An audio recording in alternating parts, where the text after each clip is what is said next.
Unit 10, Lesson 7, The Pilgrims Part 1, Arrival. Words to know: battered, beat with repeated damaging blows, hit and pummeled. Boarded, stepped onto or entered. Mayflower Compact, an agreement signed in 1620 on the Mayflower among the Pilgrims who settled in Plymouth, Massachusetts. Pilgrimage, a journey taken for religious reasons. Peer, free from anything harmful or evil. Self-government, control of an area, such as a country, state, or town, by the people who live there. Pilgrims and others preparing to board the Mayflower. On a September day in 1620, about 100 or so women, men, and children boarded a small wooden ship that nestled in the English harbor known as Plymouth. This ship, called the Mayflower, was bound for North America. You really do have to wonder why people would put their lives at risk to sail across a vast ocean in an overcrowded ship. They must have very good reasons. I'm sure you remember King James. Jamestown was named after him. Well, King James was not just the head of England at this time. He was also the head of the Church of England, and King James took his job as head of church very seriously. He felt that the Church of England was the only established church in the country, and everyone should be a part of it.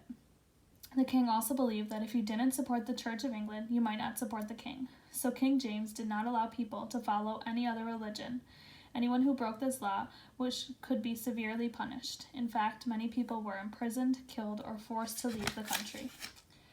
As you can imagine, this law made a lot of people unhappy, especially those people who wanted to be free to worship as they wished. Two groups in particular were angry with the king.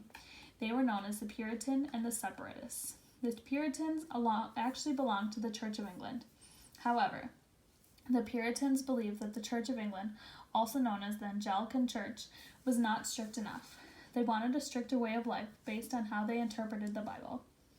The Puritans wanted to stay in the church, but they wanted it to be more pure or free of beliefs they didn't agree with. The Separatists, on the other hand, wanted people to have the freedom to worship as they pleased, even if it meant separating them from the Church of England. King James refused to listen to either group and viewed them both as nothing more than troublemakers. Frustrated and unhappy with the king, a group of separatists left England in 1608 for the Netherlands. There they could practice their religion without fear. However, about 10 years later, a group of them decided to return to England because they missed their homeland and culture. They had a plan, though. They did not intend to live in England. Instead, they planned to board a ship and move to a new land, a land that would be their own. They had decided to go to Virginia. King James was delighted.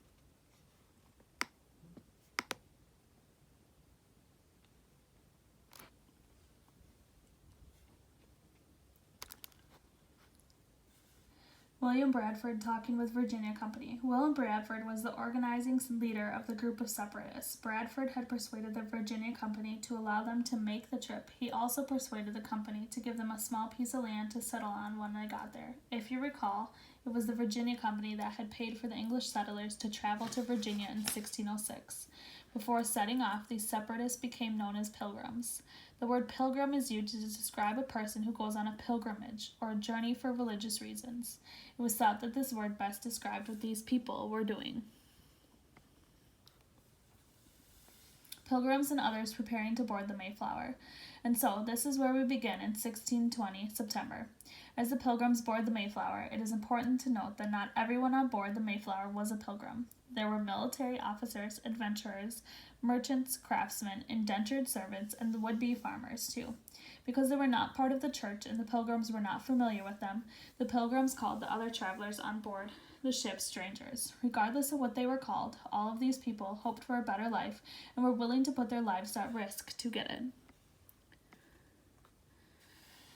Mayflower and stormy seas. The journey to Virginia did not start out well. Very strong winds made the voyage a difficult one. The winds were so strong that they battered the ship and blew it off course. It took more than 2 months to complete the journey. When they finally arrived, they were not in Virginia.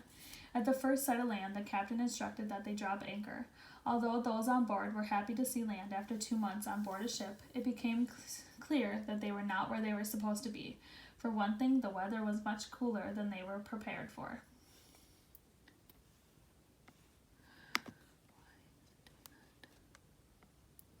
Signing the Mayflower Compact. Because of a far north of the area granted to them by the Virginia Company, the Pilgrim leaders on board drew up a plan outlining how their colony should be governed. Even before landing their ship, that's right there on the ship, they decided what the rules should be and who would make them. The main objective or goal of the group, which included both pilgrims and so-called strangers, was to work together in peace and fairness to make their colony a success. This document, written by William Bradford and the Pilgrims' religious leader, William Brewster, became known as the Mayflower Compact. Most of the men on board the Mayflower signed the agreement, 41 of them to be exact. Once again, women and children, of course, were not included.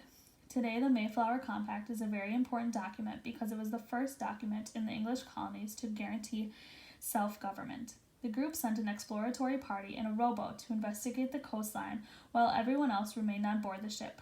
The men in this party encountered Wampanoag Native Americans. The two groups shot at each other with muskets and bows and arrows. The English party advanced and explored an area that became known as Provincetown, on the very tip of Cape Cod in what is now the state of Massachusetts. Arrival of the Pilgrims. Based on information provided to them by the exploratory party, the Pilgrims and others did not settle the area that became known as Provincetown. Instead, they sailed farther to a rocky harbor area they named Plymouth, which was fitting because the group had first departed England from the port of Plymouth. Some historians have recorded that the passengers on board the Mayflower took their first steps in North America when they alighted onto a large granite boulder on the shoreline. This boulder is now known as Plymouth Rock, though some believe the story of the Pilgrims landing on this specific rock and may be a legend. What we do know is that the date was December 21st, 1620. The Pilgrims had arrived in North America. Sadly, the settlers were not prepared for how bitterly cold the winters could be in New England. In addition, the journey had been so terrible that many of the settlers were sick. Without warm clothing and shelter, and with very little food, one by one the settlers began to die. Almost half of them died during that first winter.